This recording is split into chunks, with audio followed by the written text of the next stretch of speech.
1 in 160 children are diagnosed with autism spectrum disorder, and that doesn't even include middle to low income countries. Despite this huge number, a lot of people are still misinformed about what it is. Most see it as a mental disorder or a behavior issue, or that these people are intellectually challenged, without knowing that there is a spectrum. Autism spectrum disorder is a neurodevelopmental disorder that involves persistent challenges in social interaction, speech and nonverbal communication, and restricted or repetitive behaviors. If you say they line up objects, lining up of objects is repetitive behavior. If you say that they go into tantrums, let's say for me issue of communication problem, they could not express themselves, they could not receive what you're trying to say, so they might go into tantrums. Socialization, not be able to interact with other people. The abilities and needs of people with autism can vary and can evolve over time.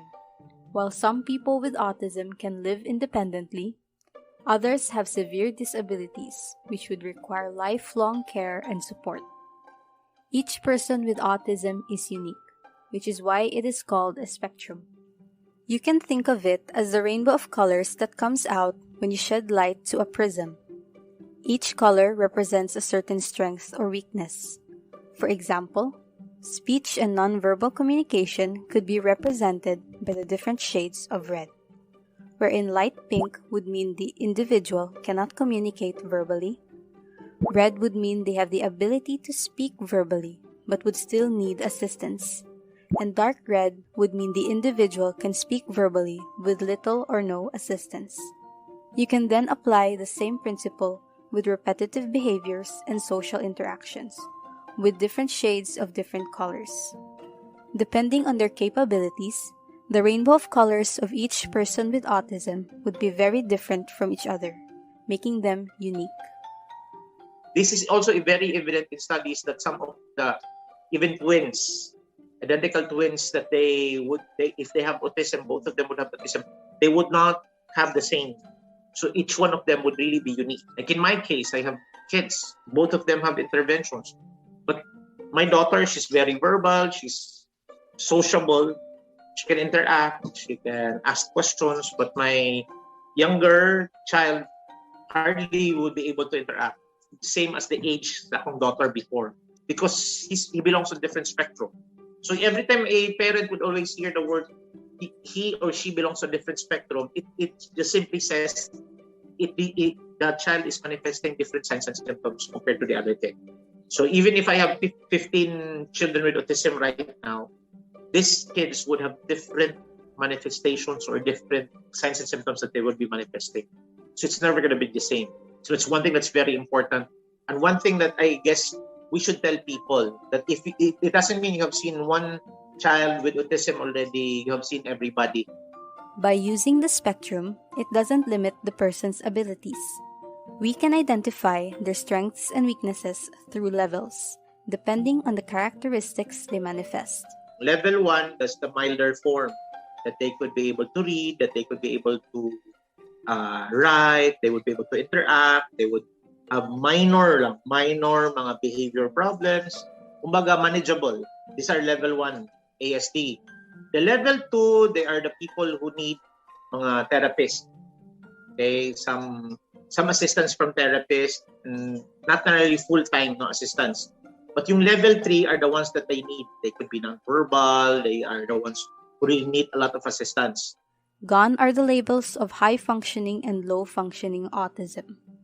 Labeling them as such is very damaging, because if we call them high-functioning, we would tend to disregard their struggles and challenges, expecting them to be the same as a neurotypical person. While calling them low-functioning would be disregarding their abilities and potential, while focusing too much on their struggles. We're very particular with child's rights, protecting the rights of the students. We'd always go to the idea of giving dignity to them. So calling them low-functioning, high-functioning would also be not giving dignity to the children. So that's why they maybe have changed also from low-functioning to high-functioning. That's why they're using level 1, level 2, level 3. Not only that, This kind of labeling feeds the stigma and stereotypes towards autism, which makes outdated information more prevalent to the public. Before, years ago, it's really difficult to define autism because it is under a certain category. But now, because of the advancement and the research and recent studies, it has changed. The definition of autism spectrum disorder is continually evolving. With new research and new technology, we are learning new things about it more and more each year. The definition you might have heard years ago no longer applies to what we know now, and the definition we have now may not be the same in the years to come. So it is very important to keep ourselves educated and updated. Thank you so much for listening to this podcast about what autism spectrum disorder is. Also, huge thanks to Teacher Q for sharing his knowledge with us. Teacher Q has been a special education teacher for almost 20 years. He is currently a consultant at Alexis Haven in Iligan City. He is a compassionate teacher and a loving father of 2 kids with autism. He started a YouTube channel to help parents teach their kids at home during the pandemic. You can check out his channel called Teacher Q Activities on YouTube, as well as his Facebook page with the same name. We hope you were able to learn something new from this episode. And if you want to check out the full interview, you can check it out on our Facebook page or on our YouTube page. If you have a personal story you'd like to share, you can reach out to us on Facebook, Twitter, and Instagram, or email us at hq@pic-a-talk.com, and we'll feature your story on the podcast. Don't forget to like, subscribe, and follow.